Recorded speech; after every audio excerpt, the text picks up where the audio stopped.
Capítulo 21. Observación de sí mismo.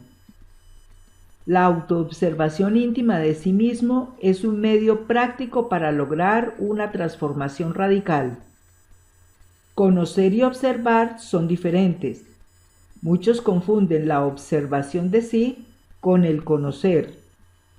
Se conoce que estamos sentados en una silla en una sala, mas esto no significa que estemos observando la silla.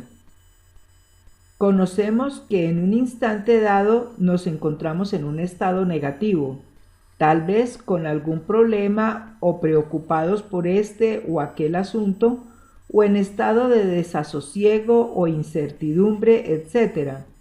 Pero esto no significa que lo estemos observando. ¿Siente usted antipatía por alguien? ¿Le cae mal cierta persona? ¿Por qué? Usted dirá que conoce a esa persona. Por favor, obsérvela. Conocer nunca es observar. No confunda el conocer con el observar. La observación de sí, que es un 100% activa, es un medio de cambio de sí, mientras el conocer, que es pasivo, no lo es. Ciertamente conocer no es un acto de atención. La atención dirigida hacia dentro de uno mismo, hacia lo que está sucediendo en nuestro interior, sí es algo positivo, activo.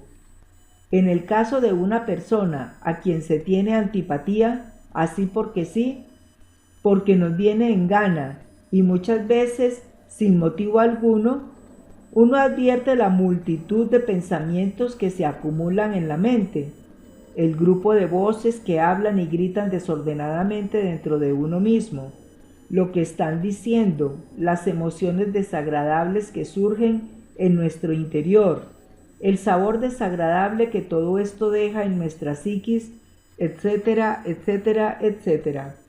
Obviamente en tal estado nos damos cuenta también de que interiormente estamos tratando muy mal a la persona a quien tenemos antipatía.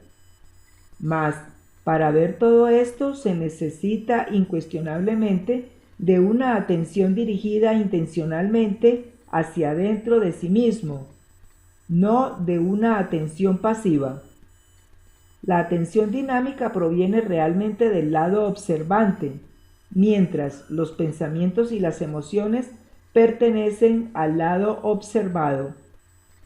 Todo esto nos hace comprender que el conocer es algo completamente pasivo y mecánico, en contraste evidente con la observación de sí, que es un acto consciente. No queremos con esto decir que no exista la observación mecánica de sí, mas tal tipo de observación nada tiene que ver con la autoobservación psicológica a que nos estamos refiriendo. Pensar y observar resultan también muy diferentes. Cualquier sujeto puede darse el lujo de pensar sobre sí mismo todo lo que quiera, pero esto no quiere decir que se esté observando realmente.